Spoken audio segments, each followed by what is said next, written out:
There were 4 wide receivers taken in round 2 of the 2023 draft, but only one of them is making Heath Cummings just talk to himself in that deep, sultry voice of his.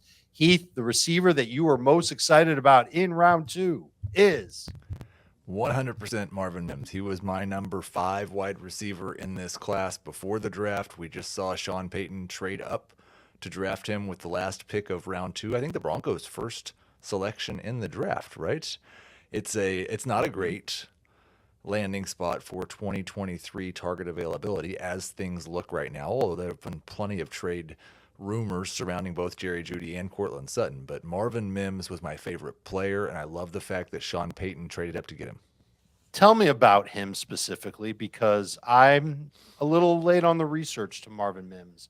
I've got a blurb from Chris Tapasso and what he wrote about him, but I want to know, where did he line up? What were his best traits? Well, I think there's a little bit of Jalen Hyatt question marks about Marvin Mims in that he did not have to beat press coverage. He did not necessarily have to beat traditional coverage because Oklahoma did a good job of scheming him up. But he just turned 21 years old in March. As an 18-year-old freshman, he went to the University of Oklahoma and led that team in both receiving yards and receiving touchdowns. This is a guy who has been the true number 1 at Oklahoma all 3 years that he's been there, and has, I believe, 19.5 yards per reception over his entire career. We see guys do that in one season. It's like, that's strange. He's been over 20 yards per catch each of the last 2 years. A true big play speed guy. Now he's just 180 pounds, so that's a little bit of a concern.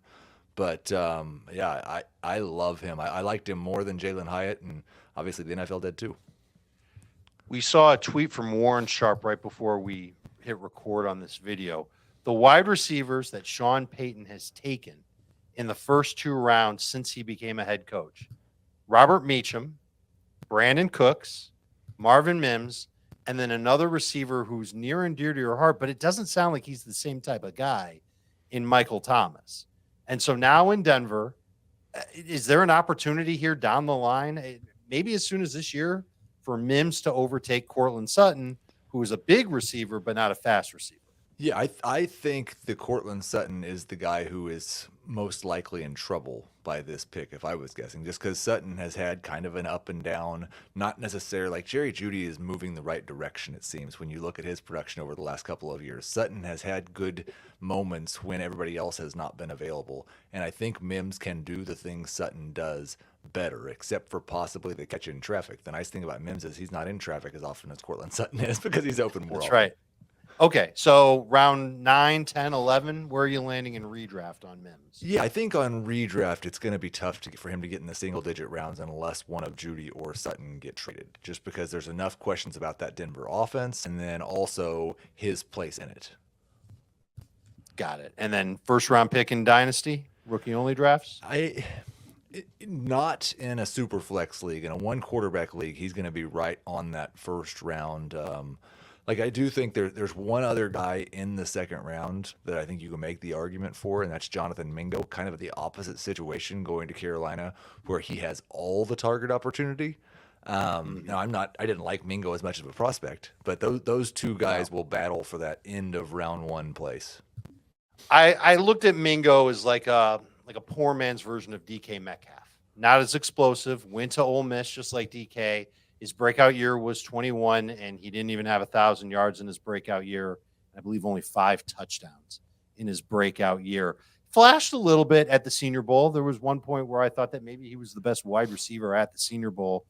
And I think Frank Reich has a type. You look at the receivers, like the last 2 receivers that he really brought into Indianapolis, Michael Pittman, Alec Pierce, big physical wide receivers. And now he's gone and he's grabbed another one with Mingo. I think I'm going to prefer Mims over Mingo in redraft, and I might prefer Mims over Mingo in Dynasty. Say that 10 times fast. What about Jayden Reed? What about Rashee Rice? Rice going to your Chiefs, Heath, and Jayden Reed, the former Michigan State wide receiver, going to Green Bay. Yeah, I think Jayden Reed a comfortable landing spot for anyone who is concerned that someone was going to come in and steal Christian Watson and Romeo Dobbs targets, because I don't think that's the case. I think Reed will be number 3 in that situation. He is like, if Mingo and Mims are fighting for that top 10, top 12 spot in one quarterback leagues, I think both the other two guys in the round 2, Rice and Reed, I'm quite a ways behind that. More mid-round 2 guys. I do prefer Reed to Rice, especially in redraft. I would not expect much of anything from Rashee Rice in redraft. Sure, I'm with you on that one. Reed has been a receiver I noticed a year ago when I was. He actually flashed when I was watching Ken Walker film. I think he's got just enough speed, about the same size as Marvin Mims. Pretty good route running, good hands, can track the ball well.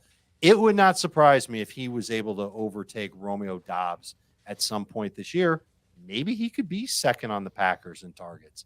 He's going to be an interesting receiver to watch. Maybe worth a late round pick in redraft if you want to carry him on your bench just to see what happens over the first few weeks of the season.